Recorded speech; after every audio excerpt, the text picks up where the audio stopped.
Assalamualaikum. Kita balik lagi ya di pelajaran tentang sistem pernapasan. Nah, untuk sistem pernapasan selanjutnya, kita akan menghitung berapa banyak sih kapasitas paru-paru kita dalam menghirup udara, ya. Jadi, kemampuan paru-paru dalam menampung udara pernapasan itu disebut dengan kapasitas paru-paru. Nah, kemampuan untuk menghirup atau menampung udara pernapasan tersebut, paru-paru orang dewasa mampu menampung 5-6 liter. Nah, 5-6 liter itu adalah kapasitas total dari paru-paru. Jadi, paru-paru itu maksimal mampu menampung 5-6 liter volume udara. Nah, itu disebutnya kapasitas total paru-paru. Nah, 5-6 liter itu apa aja? Yang pertama itu ada udara tidal. Nah, dicatat nih ya teman-teman. UT atau udara tidal. Udara tidal adalah udara yang kita hirup pada saat pernafasan biasa. Jadi teman-teman kalau lagi bernafas seperti biasa, itu disebutnya udara tidal. Ya, teman-teman bisa buka buku paketnya juga. Nah, udara tidal ini memiliki kapasitas sebanyak 500 ml. Lalu, udara komplementer. Udara komplementer adalah udara cadangan yang pada saat teman-teman menghirup udara. Jadi waktu teman-teman menghirup udara, itu terdapat udara cadangan inspirasi. Nah, disebut adalah udara komplementer yang nilainya 1500 ml. Sedangkan udara suplementer itu adalah kapasitas udara ketika teman-teman menghembuskan nafas atau ekspirasi. Nah, nilainya juga sama, itu adalah 1500 ml. Nah, udara residu itu adalah udara yang tersisa atau yang tertinggal di paru-paru pada saat teman-teman bernafas. Jadi, waktu teman-teman bernafas, semua udara nggak keluar teman-teman, masih tersimpan di paru-paru. Nah, itu disebut udara residu dengan nilai 1000 mm. 1000 ml ya tadi ya. Jadi udara tidal 500, komplementer 1500, suplementer 1500 dan residu adalah 1000. Nah, perhitungannya yang biasa ditanyain di dalam ujian itu adalah kapasitas vital paru-paru dan kapasitas total paru-paru. Nah, perbedaannya adalah kalau kapasitas total paru-paru itu udara residunya dihitung. Dan kapasitas vital paru-paru itu udara residunya tidak dihitung. Nah, teman-teman itu mohon maaf ya, kapasitas total paru-parunya itu seharusnya kalau jumlahnya adalah 4.500, tapi itu Kak Puji salah ketik jadi 5.000 ya. Oke, kita lanjut ya. Nah, ini teman-teman bagannya, teman-teman harus paham. Nah, ya ini ada di buku teman-teman kok. Nah, sekarang kita akan belajar mekanisme pernafasan. Nah, teman-teman, bernafas itu ada dua cara, yaitu pertama, bernafas itu menghirup nafas atau memasukkan oksigen ke dalam paru-paru itu disebut inspirasi, sedangkan mengeluarkan atau menghembuskan nafas itu disebut ekspirasi. Nah, mekanisme pernafasan itu ada dua. Ada pernafasan dada dan ada juga pernafasan perut. Pernafasan dada itu menggunakan otot tulang rusuk, sedangkan pernafasan perut menggunakan otot diafragma. Nah, gimana sih mekanismenya? Pertama, teman-teman boleh catat, mekanisme pernafasan dada inspirasi.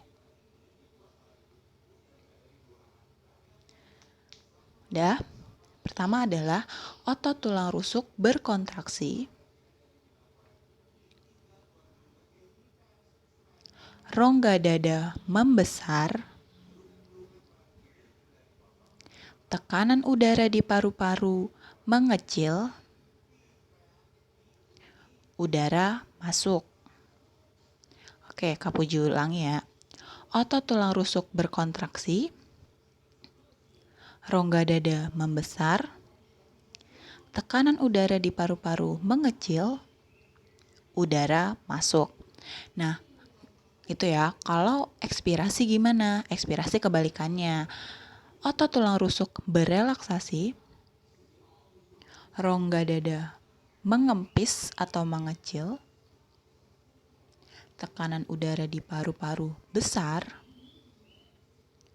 udara keluar. Nah, gitu ya tadi mekanismenya. Teman-teman boleh catat tadi. Nah, kita lanjut ke mekanisme pernafasan perut. Nah, teman-teman, pernafasan perut ini biasanya digunakan pada saat teman-teman bernyanyi. Jadi untuk mengambil nafas yang tinggi itu teman-teman biasanya menggunakan pernafasan perut. Ya, kalau pernafasan perut itu menggunakan otot diafragma.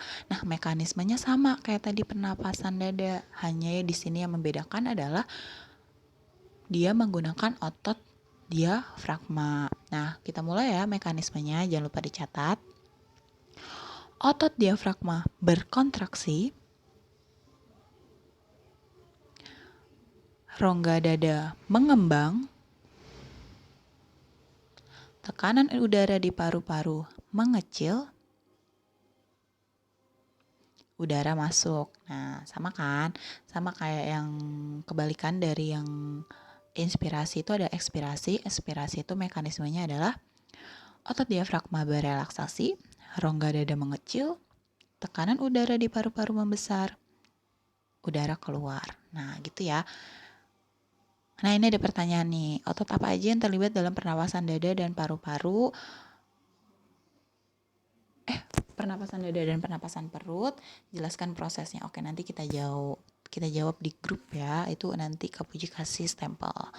2 stempel. Oke, lanjut. Nah, sekarang kita masuk ke gangguan sistem pernafasan. Nah, gangguan sistem pernafasan di sini ada asma. Nah, asma itu penyebabnya apa? Asma itu adalah penyebabnya disebabkan oleh alergi debu, dingin, dan tekanan psikologis. Nah, itu biasanya asma itu penyakit bawaan ya. Bawaan itu artinya keturunan dan biasanya sembuh ketika sudah dewasa. Nah, asma itu adalah penyempitan pada bronkiolus sehingga udara tidak mampu terhirup dengan maksimal. Itu dari asma. Nah, teman-teman kalau ada soal teman yang mengatakan kayak gini, penyakit paru-paru yang menyebabkan mengi. Nah, itu adalah jawabannya asma. Oke.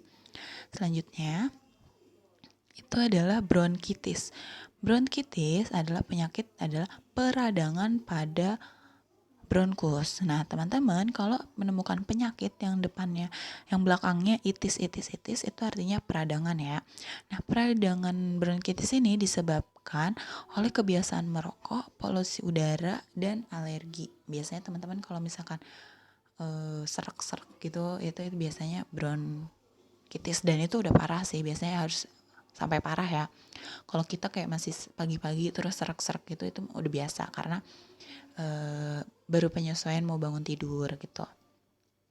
Nah, selanjutnya ini adalah emfisema dan kanker paru-paru. Jadi emfisema itu adalah kanker paru-paru, itu adalah kerusakan pada struktur alveolus yang menyebabkan kesulitan bernafas yang disebabkan oleh kebiasaan merokok. Nah, itu teman-teman udah pasti tahu ya. Nah, ini yang di atas ini adalah paru-paru orang sehat, yang di sini adalah paru-paru orang perokok. Nah, itu menyebabkan kanker paru-paru atau emfisema. Jadi dia merusaknya alveolus sehingga alveolus tidak dapat mengikat dan tidak terjadi pertukaran udara di alveolus, menyebabkan ya kayak gini, sulit bernafas sehingga terjadilah kanker. Nah, yang terakhir itu adalah sinusitis. Nah, sinusitis adalah gangguan pada rongga hidung sebelah atas karena radang. Karena radang. Jadi sinus itu ada hidung, itis itu ada radang, jadi radang hidung. Nah, itu biasanya dihindari dengan cara tidak merokok dan menghindari para perokok aktif, terus menggunakan masker jika melewati tempat-tempat berdebu dan berpolusi. Nah, teman-teman, salah satu penyebab dari sinusitis saja ketika teman-teman pilek, terus teman-teman membuang lendir yang ada di hidung itu terlalu kencang, dia menyebabkan sakit di ujung mata. Nah, itu biasanya itu bisa jadi penyebab sinus ya. Jadi teman-teman kalau misalkan lagi pilek, jangan narik hidung sisinya itu kayak ngeluarin lendir yang ada di hidung tuh terlalu kencang, karena itu dapat menyebabkan sinusitis. Nah, ini juga pertanyaannya. Jadi teman-teman kalau bisa jawab dapat 2 stempel. Jelaskan penyebab terjadinya penyakit asma dan bagian apa yang menyempit. Yang nomor 2, penyakit apa saja yang diakibatkan oleh merokok. Nah, ini dia. Dijawab ya. Ini tambahan aja, ini pernapasan pada hewan, tapi ini sebenarnya nggak dipelajari, nggak apa-apa. Pernapasan pada ikan itu biasanya pakai insang, ya.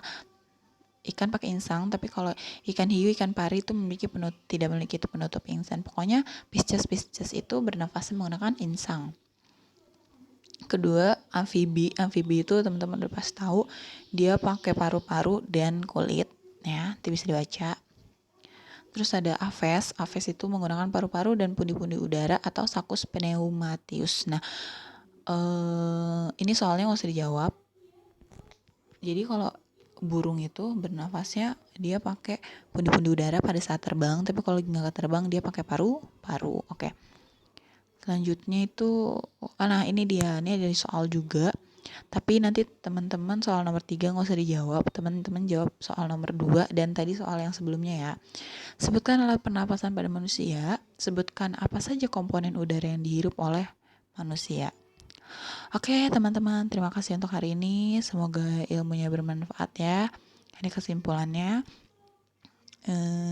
Jangan lupa jawab pertanyaannya dan akan kita bahas di sesi diskusi di grup WA. See you guys. Bye-bye.